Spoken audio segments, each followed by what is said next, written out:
vais voir. Le micro. Non, mais c'est pas grave. Hein? Non, non, non, non, non,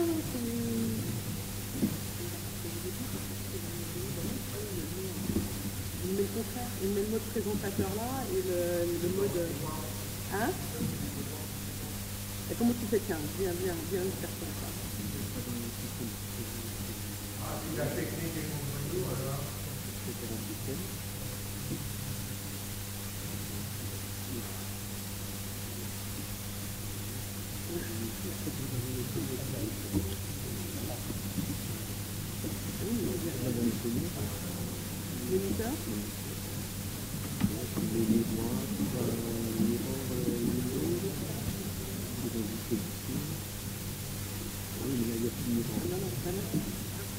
Proposé de faire miroir. 1-0 pour la France. Pendant que nos amis s'acharnent à résoudre un problème technique beaucoup plus difficile que les astéroïdes, je vous signale que la France a marqué un point. 1-0 pour la France. Ouais.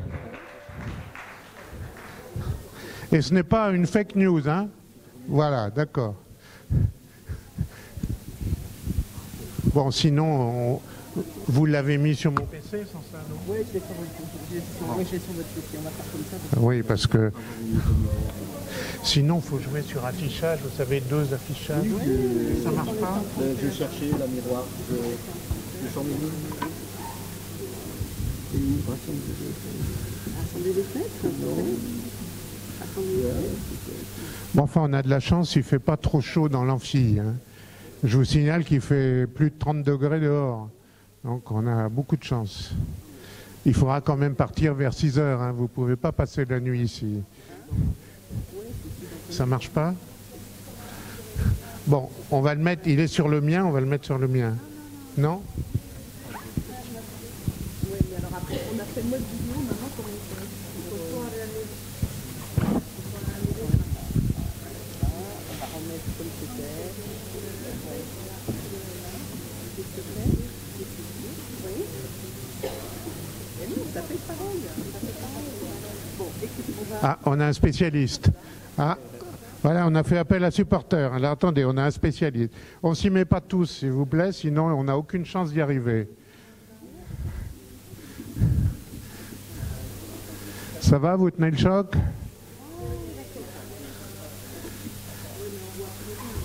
Ah, il y a du mieux.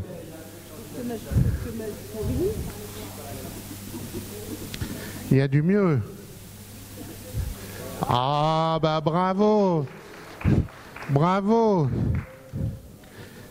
Vous êtes dans les études scientifiques ou pas? Oui, d'accord. Alors, bonne chance. Vous avez des grandes chances d'ailleurs.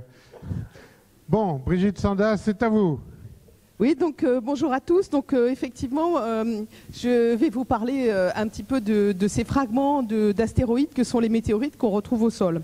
Alors l'arrivée des météorites extrêmement spectaculaire, vous l'avez tous vu. Donc on a un objet qui arrive à hyper vitesse et qui va venir vraiment se heurter complètement contre l'atmosphère et qui va échauffer très brutalement cette atmosphère, être porté à des températures qui sont plus chaudes que la surface du Soleil, hein. On parle de 20 000 Kelvin.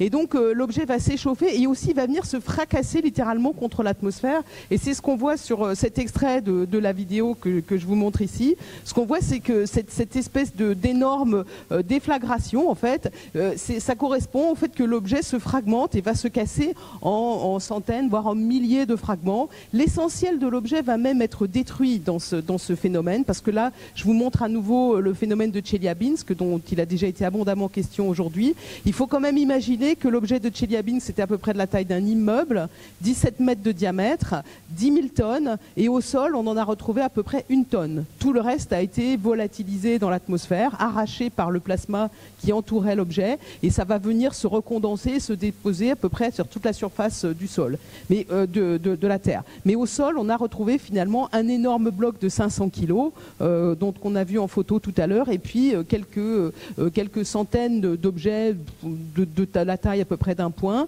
et puis après, alors là vraiment des milliers et des milliers, même des dizaines de milliers de fragments qui étaient vraiment extrêmement petits, qui sont de taille à peu près de centimétrique. Et comme c'est tombé à un moment où il y avait de la neige, beaucoup de ces fragments ont été trouvés extrêmement rapidement sur la neige. C'était très facile de les identifier et de les voir. Voilà. Alors, on en a parlé, vous avez déjà vu des images, je ne résiste pas au fait de vous montrer ce phénomène-là, cette fragmentation catastrophique.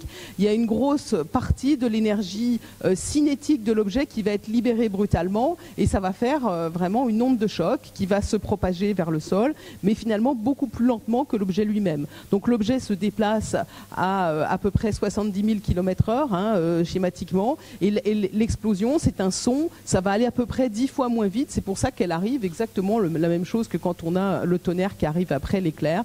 Là, de la même manière, on a à peu près 1 minute et demie de délai. Et donc, on va voir deux petites vidéos qui se passent toutes les deux à l'intérieur d'un bâtiment. Alors, la première, on est ici, donc on voit l'arrivée du phénomène lumineux. Alors la caméra est complètement saturée, après elle essaye de rattraper.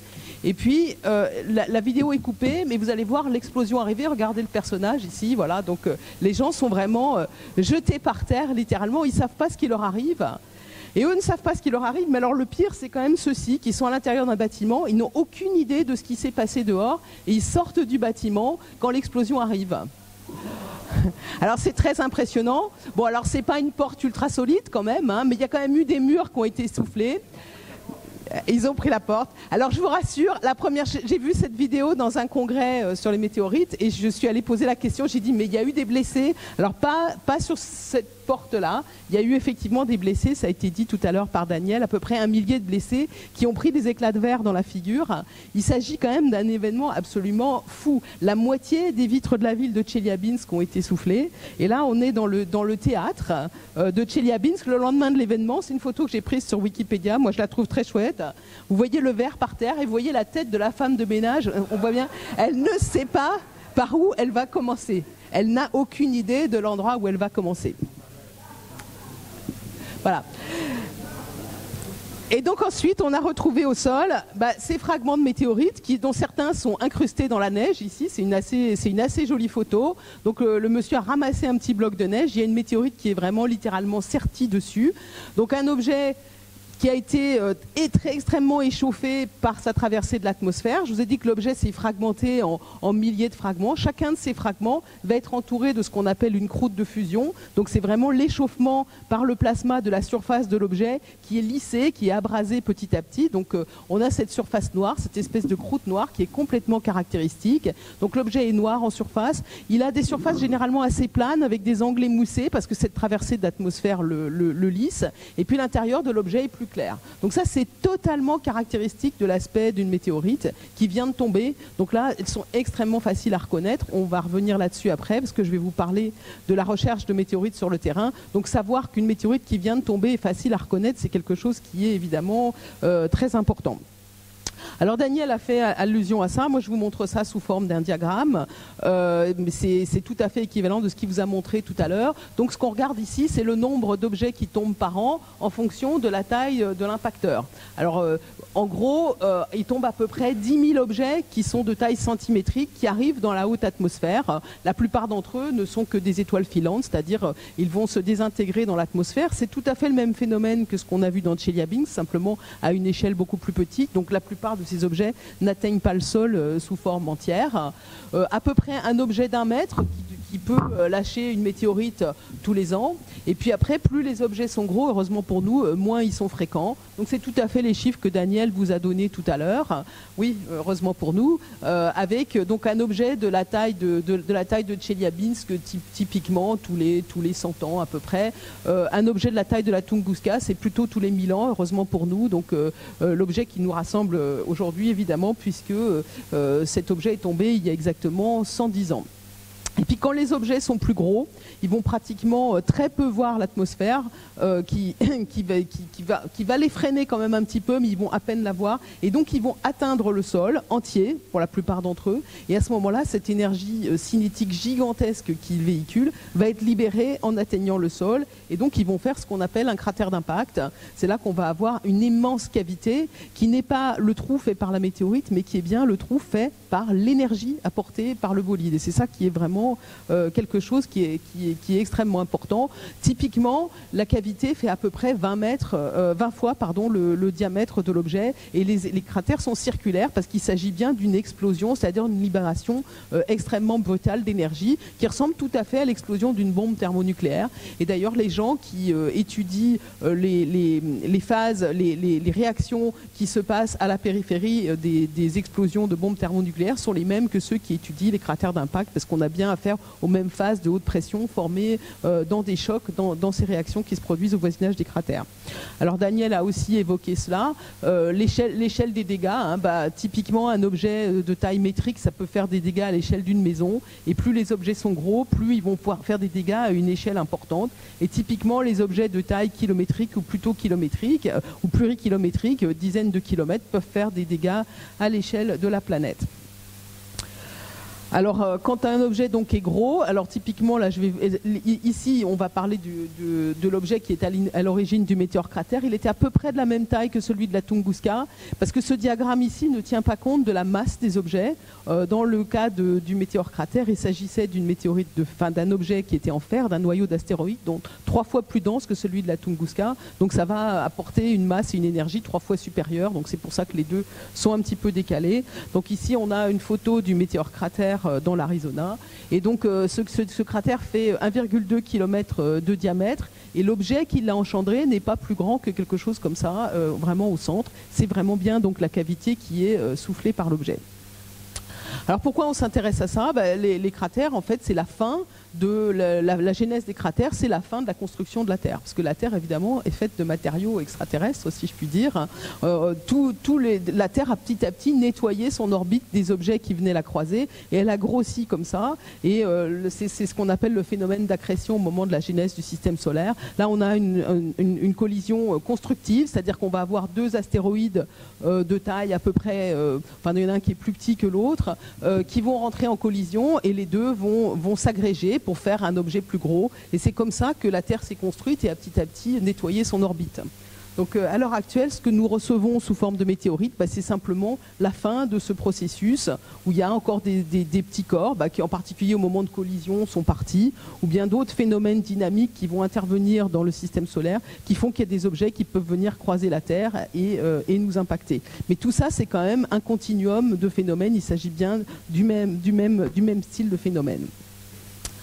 Alors ça soulève plein de questions. Est-ce qu'on peut s'en prémunir? Quels sont vraiment les risques? Ça a été abordé par Daniel. Quels sont vraiment les flux de météorites qui tombent chaque année? On l'a évoqué, mais en fait, ils ne sont pas si bien connus que ça. D'où viennent ces objets? Ça a été abondamment discuté ici, mais on va en reparler aujourd'hui. Est-ce qu'on peut les retrouver au sol? Et qu'est-ce qu'elles nous apprennent aussi sur la genèse du système solaire? On va se concentrer un petit peu sur ces 3 questions. Et je vais évoquer 2 programmes dans lesquels je suis impliquée. Le programme Fripon, qui a pour objectif de surveiller ces chutes de météorites, ces phénomènes lumineux qu'on peut enregistrer et qui vont nous permettre de reconstituer à la fois l'orbite, c'est-à-dire la provenance globale de l'objet, et les trajectoires, c'est-à-dire où est-ce qu'ils vont tomber au sol, et voir si on peut les retrouver au sol. Et puis quand on sait qu'il y a un objet et où est-ce qu'il est tombé, on peut essayer d'aller le chercher sur le terrain. Et ça, c'est l'objet du programme Vigiciel, dont l'objectif va être d'impliquer le public dans cette recherche sur le terrain. Pourquoi on a fait ça? C'est parce qu'on a constaté que les météorites dont la chute avait été observée, qui avaient été récupérées en France, ça c'est l'ensemble des météorites qui ont été retrouvées en France. Celles qui ont un rond plein, c'est celles dont la chute a été observée qu'on a retrouvées. Vous voyez que c'est la très très très grande majorité. Celles qui ont des étoiles, là, c'est celles qu'on a retrouvées longtemps après la chute. La plupart sont en rouge.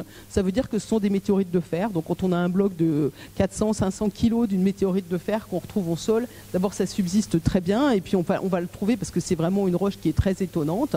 Mais en dehors de ces cas où on a des roches extrêmement massives, la plupart du temps, quand une météorite tombe au sol, elle finit par pourrir au sol et personne ne la retrouve. Donc la meilleure chance qu'on a de retrouver une météorite, c'est de la trouver, d'observer sa chute et d'aller la chercher très, très peu de temps après sa chute. Et en fait, ce qu'on a constaté, c'est qu'au XIXe siècle, on avait retrouvé 45 météorites dont la chute avait été observée, et qu'au XXe siècle, il n'y en avait plus que 9. Alors bien entendu, ça ne correspond pas du tout au fait qu'il tombait plus de météorites au XIXe siècle qu'au XXe siècle. Ce qui se passe, c'est que les gens vivent beaucoup moins dehors au XXe siècle qu'au XIXe siècle, et donc on retrouve beaucoup moins les météorites. Il y en a 5 fois moins. Mais même si on regarde la carte au XIXe siècle, vous voyez que ce n'est pas réparti au hasard. Vous voyez que les régions centrales, qui sont relativement peu habitées, on a trouvé très peu de météorites. Dans le nord, je pense que c'est une question où le ciel est plus couvert, donc on a aussi retrouvé peu de météorites. Dans les montagnes, on en retrouve assez peu. Où on en trouve, c'est là où on a les grandes plaines fluviatiles, c'est-à-dire beaucoup de gens qui habitent, et puis une vue dégagée qui permet de voir les objets. Et donc au XXe siècle, il y a moins de monde dehors, il y a moins de gens. Et puis quand il y a un nouveau caillou dans le jardin, les gens, s'ils n'habitent pas localement, s'ils ne cultivent pas leur champ régulièrement, s'ils ne prennent pas soin de leur jardin régulièrement, ils ne le voient pas, donc les objets ne sont pas retrouvés. D'où l'idée déjà de surveiller le ciel en permanence. On a maintenant des moyens vidéo qu'on n'avait pas par le passé, donc de mettre des caméras qui vont surveiller le ciel pour voir tomber les météorites et donc reconstituer à la fois leurs orbites et leurs trajectoires. Et donc c'est l'objectif du programme Fripon.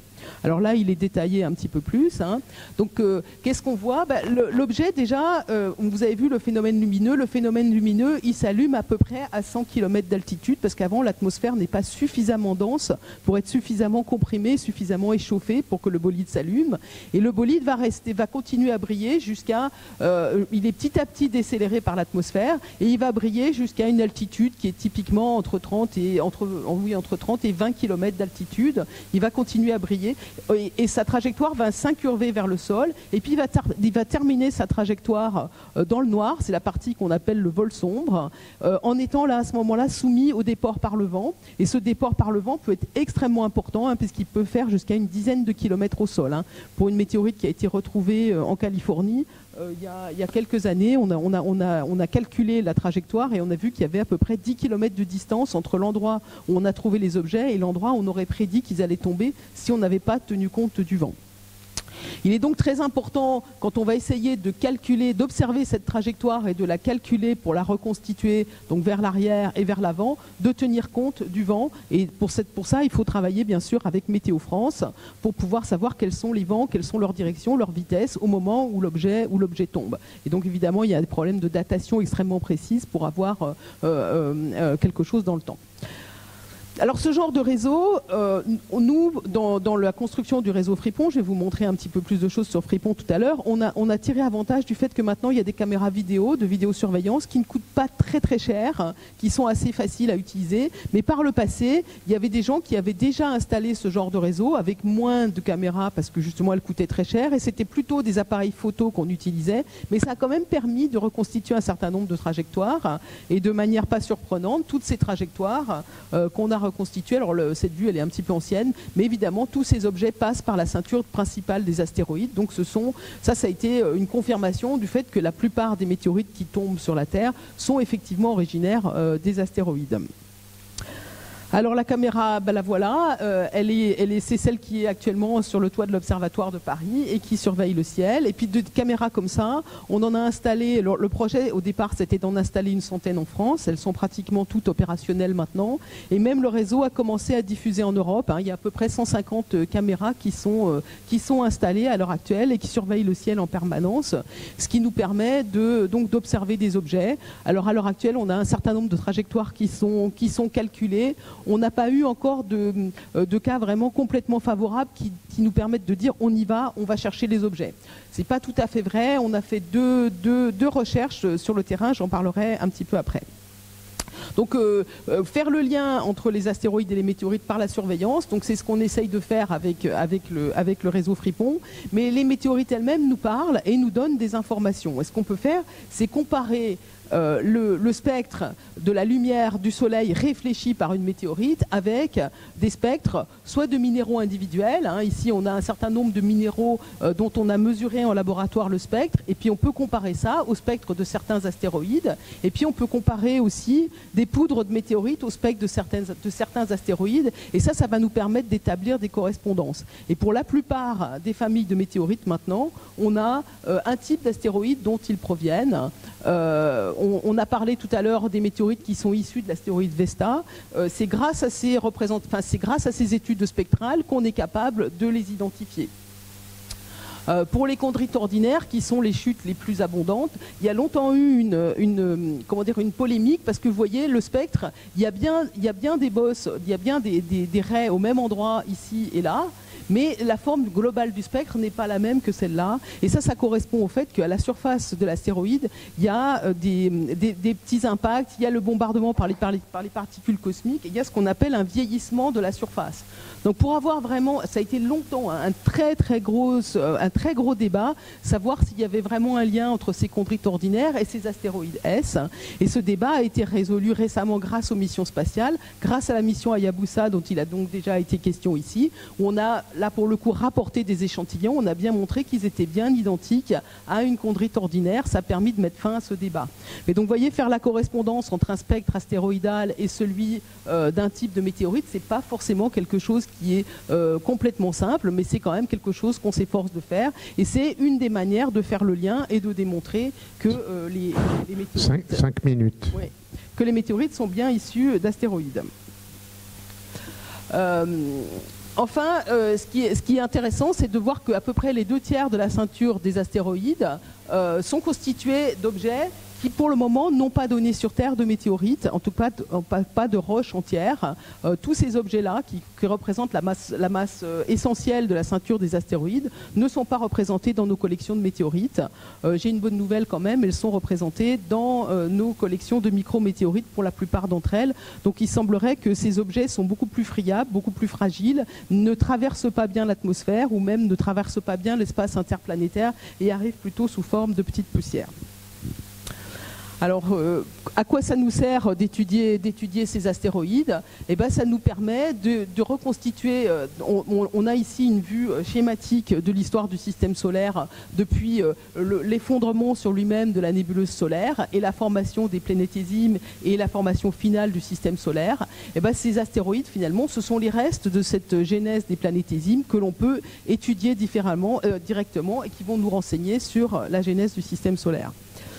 Alors voici une météorite caractéristique, hein, et ce là évidemment c'est une tranche qui est coupée, on voit ce qui est à l'intérieur. Je ne vais pas du tout rentrer dans ce détail, mais il y a une chose qui est importante, c'est que c'est en étudiant ce type d'objet qu'on a des renseignements directs sur la genèse du système solaire. Et je vais prendre un exemple. Quand on vous donne l'âge du Soleil, l'âge du système solaire, en fait c'est l'âge de ces objets ici qu'on mesure, qui sont les objets les plus vieux qu'on connaisse dans le système solaire. Donc quand on vous donne l'âge du système solaire et du Soleil, par convention en fait c'est l'âge de ces inclusions réfractaires. Donc c'est vraiment, ces météorites vont nous donner une foule de renseignements sur la genèse du système solaire. Elles vont aussi nous renseigner sur qu'est-ce qu'il y a à l'intérieur des astéroïdes. Évidemment, l'idéal, c'est la mission de retour d'échantillons, mais on n'en a pas fait tant que ça. Donc les missions de retour d'échantillons, les météorites, pardon, c'est une forme de retour d'échantillons gratuit. Et en particulier, je voudrais mentionner cet objet ici, qui est rentré dans les collections, qui a été retrouvé en 2011, et qui est le premier objet de la surface, enfin la première météorite d'origine martienne, parce qu'on n'a pas que des fragments d'astéroïdes, on a aussi quelques bouts de la Lune et quelques bouts de Mars. C'est le premier objet d'origine martienne sur lequel on peut mettre les mains, qui ressemble vraiment à ce que voient les rovers à la surface de la planète Mars. Et ça, c'est vraiment une source extrêmement intéressante pour comprendre la géologie de cette planète, sachant que pour le moment, on n'a toujours pas rapporté d'échantillons de la planète Mars. Et quand j'ai commencé ma carrière, il devait revenir en 2013, et je peux vous dire que cet horizon s'éloigne petit à petit. On en parle toujours, mais pour le moment, c'est très difficile. Voilà. Et donc je vais finir en vous parlant un petit peu du programme Vigiciel. Donc en parallèle du réseau Fripon, on s'est avisé très vite que par le passé, c'était le public qui trouvait les météorites et qu'il fallait renouer ce lien avec le public et lui donner la chance de trouver les objets, d'autant qu'ils se répartissent au sol sur des zones qui peuvent être assez grandes. Donc si vous allez chercher un objet de la taille d'une mandarine sur une zone qui fait plusieurs kilomètres carrés, vous avez intérêt à être nombreux, vous avez intérêt à habiter sur place et vous avez intérêt à être capable de le faire. Donc ce programme, donc on est en train de le développer à l'heure actuelle. On a été financé sur sur le grand emprunt pour faire ça. Et il a plusieurs aspects. Il y en a un qui est d'inciter le public à signaler les bolides, de manière à pouvoir reconstituer leur trajectoire, ce qui peut venir compléter les observations qui sont faites avec Fripon. Je vais passer là-dessus.